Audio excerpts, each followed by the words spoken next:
It's late April and everything's starting to look really good in my vegetable garden. So in this video, I'm taking you guys on a tour of my Texas garden. So let's garden on. So the first thing I want to show you guys in today's garden tour is how I'm using vertical gardening to grow more food in less space. So just because you don't have a lot of space doesn't mean you can't grow the vegetables that you want to grow. So I have this green stock vertical garden tile right here. I'm growing some leeks in it. On the other side of the yard, I have another one where I'm growing some onions.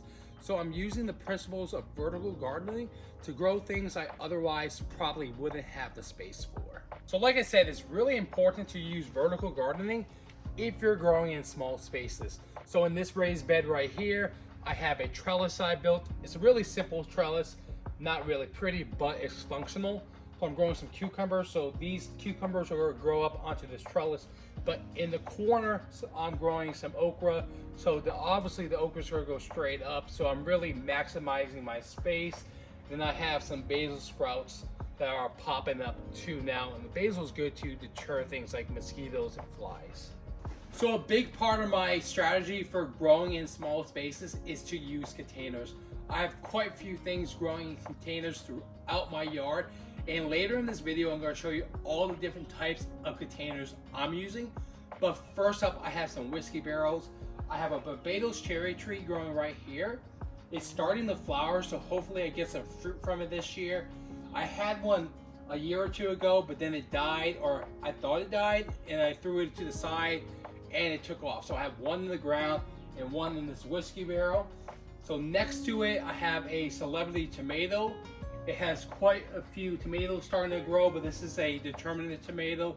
So it's not gonna go crazy like an indeterminate. An indeterminate will keep growing until it's killed by disease or weather. If you're looking for a productive cherry tomato to be growing in your garden, you should try the Midnight Snack.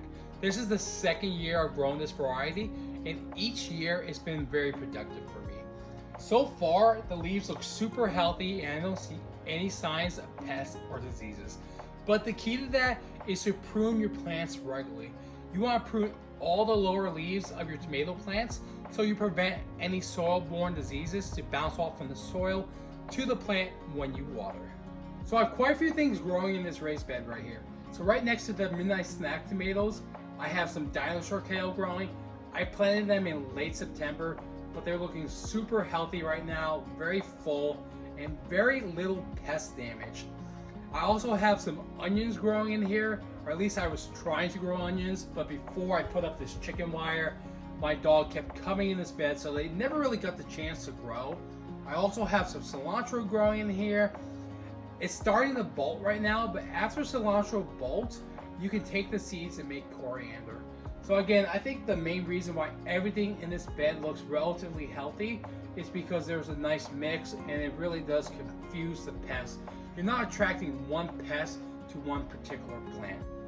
So earlier in the garden tour, I said I was growing a lot of things in containers.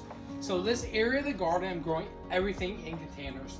I've tried growing in raised beds before this part of the yard, but there simply isn't enough sunlight.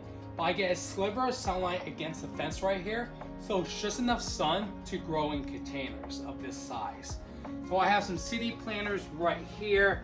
Last year I grew in these as well, but I ended up getting southern blight on a lot of my pepper plants because they simply were too wet.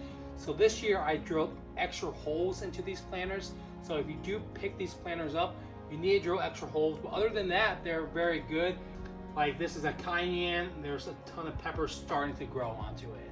But I'm also growing into clay pots.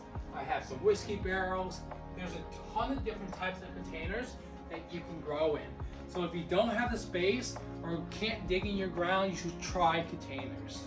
So the next tip I want to give you guys on this garden tour is to add some flowers to your vegetable gardens. This is going to attract bees and other beneficial insects. But the other thing too I want to mention about containers, when you go out looking for containers, say at Lowe's or Home Depot, and you spot one that's slightly damaged, like this one right here, the bottom was broken. So I'm basically using it as a raised bed. So I found a manager and she gave it to me 50% off. So in this next part of this garden tour, I want to show you how I'm using container gardening and vertical gardening to grow more food in less space. So right here, I'm growing some blueberries in this whiskey barrel. I've tried growing blueberries in the past, but I haven't been successful. I think the main reason behind that is because I was trying to grow them in the ground, and it's very hard to change the pH level of your soil. And blueberries need acidic soil, so that's why it's good to grow them in containers, because you can control the pH level of your soil when you grow in containers. So like I said, I'm also using vertical gardening in this part of the garden. So behind these blueberries right over here, I have this arch trellis. I'm using this trellis to grow pie pumpkins on. And without this trellis and without vertical gardening, I wouldn't have the space to grow pumpkins. And the other good thing about this trellis is that it's super lightweight. So next year I can move it to another part of the garden so I can rotate my squash plants. Alright everyone, so that was my late April garden tour. Let me know in the comments what you're growing. But if you found any information in this video helpful, please consider liking the video and subscribing for more gardening videos. Thanks for watching.